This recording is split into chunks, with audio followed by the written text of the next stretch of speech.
Bonjour mes chers Gémeaux, je vous remercie de me retrouver pour cet horoscope du mois de novembre avec une invitation à prendre une situation en main, à oser vous imposer ou à militer, défendre, protéger vos convictions, vos valeurs, votre projet, votre famille, ce en quoi vous croyez, peut-être même prendre la défense des gens autour de vous. C'est aussi possible si vous en avez les moyens et les ressources, puisque nous trouvons dans les éléments qui vous sont bénéfiques et profitables au cours des prochaines semaines la carte du 7 de bâton. Et le 7 de bâton, c'est les attitudes qu'il faut eh bien adopter dans le cadre de ce mois de novembre. Et le 7 de bâton, c'est quelqu'un qui se dresse pour ce en quoi il croit. C'est quelqu'un qui ose défendre son territoire si besoin est, mais aussi ses convictions. C'est une carte qui marque une très grande liberté de penser et une capacité à s'affirmer à travers cette liberté de penser.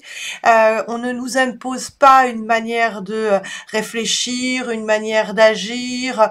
On ne nous impose pas des idéaux ou des valeurs qui ne sont pas les nôtres.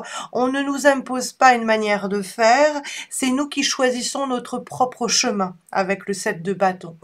C'est pourquoi elle est aussi associée au côté un peu militantiste, dans le sens où on va prendre la parole, on va taper du poing sur la table pour s'imposer, pour s'affirmer, pour pas se laisser bouffer entre guillemets. Même dans un cadre où on est face à des gens qui ont une opinion bien marquée, on va pas pour autant chercher le compromis ou le consensus. On va oser, eh bien, dire non si besoin est. On va oser effectivement clamer sa perspective des choses, quoi. Hein. On a un avis bien trempé et on va oser l'affirmer.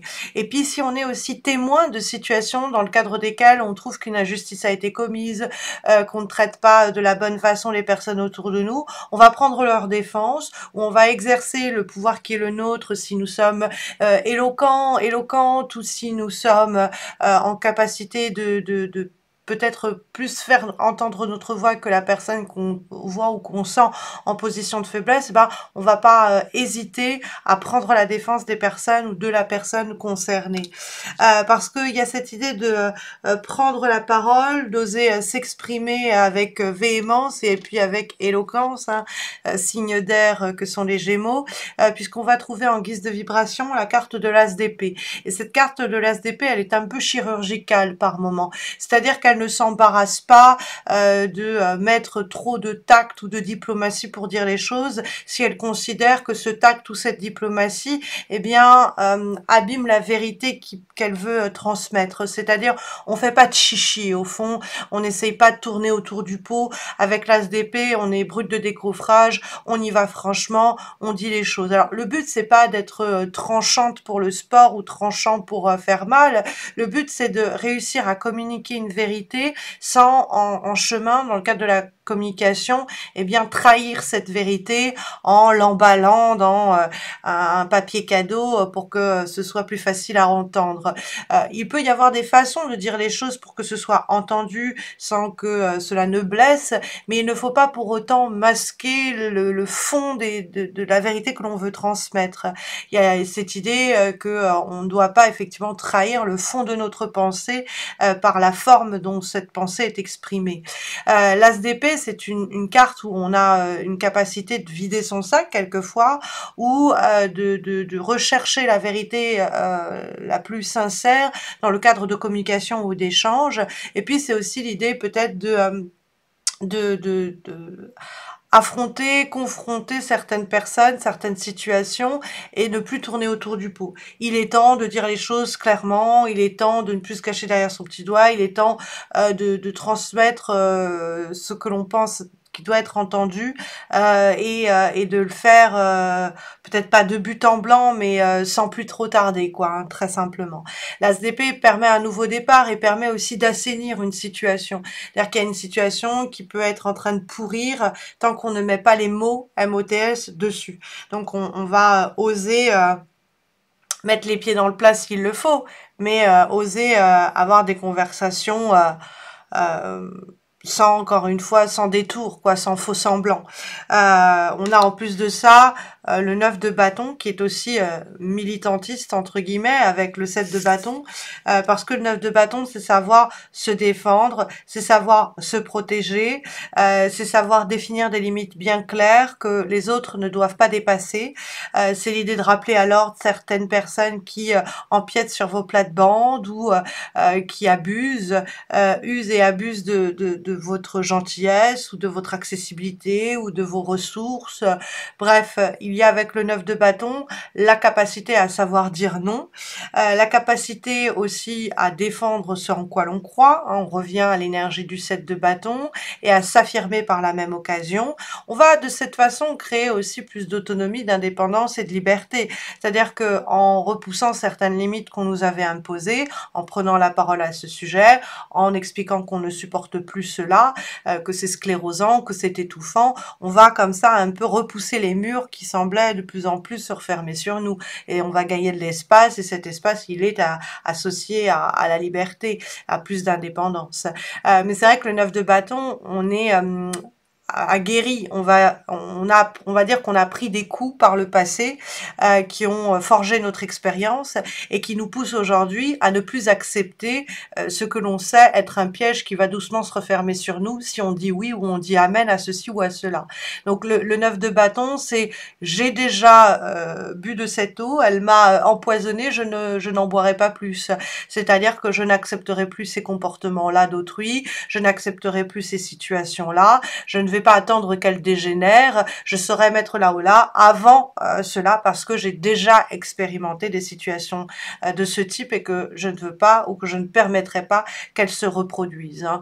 Il y a dans le 9 de bâton un peu de fatigue d'ailleurs et c'est peut-être avant l'épuisement justement savoir se retirer ou savoir alerter sur notre incapacité à accepter plus ou à tolérer plus. Parce qu'effectivement on a le 6 de coupe dans les obstacles et les difficultés qui peut nous parler d'une certaine rengaine qui revient au goût du jour au mois de novembre, un sentiment de déjà-vu qui serait dans ce cas-là désagréable.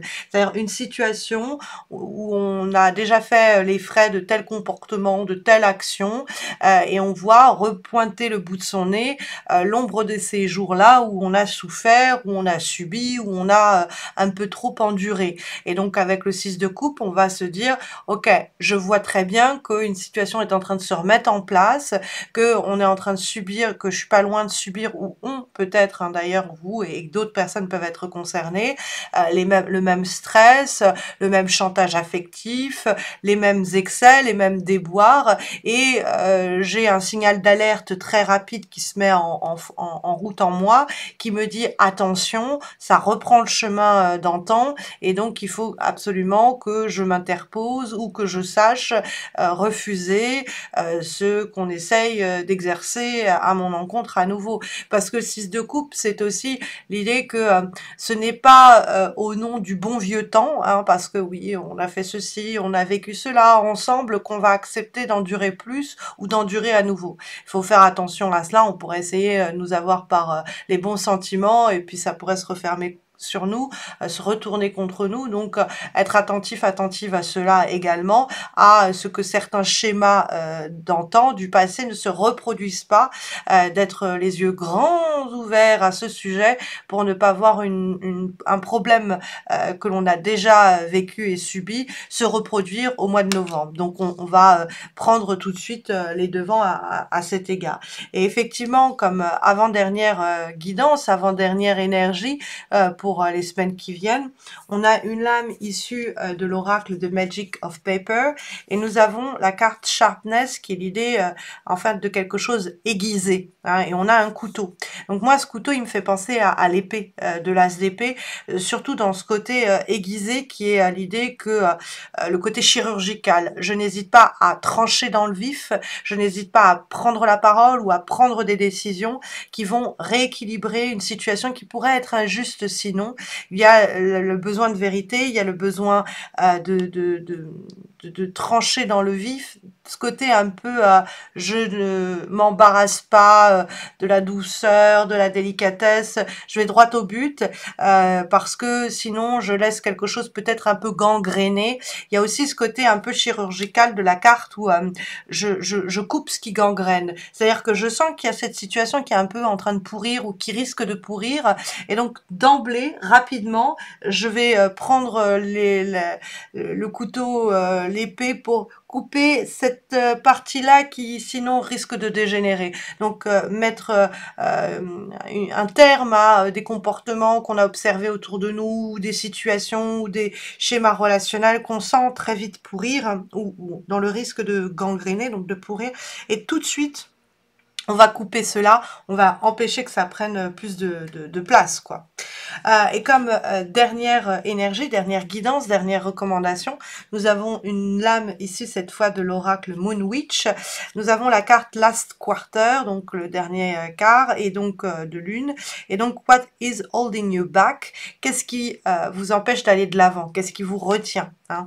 Donc là, pareil, quel est ce poids dont vous devez vous libérer, dont vous devez vous débarrasser, et qui va vous alléger et vous permettre d'aller plus vite là où vous désirez vous rendre, atteindre vos objectifs, et puis aussi qu'est-ce qui vous retient, c'est-à-dire quelles sont les personnes, quelles sont les actions, quelles sont peut-être aussi les situations du passé dont il vous reste à vous délivrer, à vous débarrasser au cours des semaines qui viennent, au cours du mois de novembre, avec peut-être une action un peu chirurgicale pour revenir à ce couteau et à cette épée qui sont présents dans votre tirage pour ce mois de novembre. En tout cas, ce sont ici les énergies qui ont été sondées par les lames majeures et mineures donc du tarot et puis ces deux oracles pour vous guider, en espérant que ça vous accompagnera au mieux.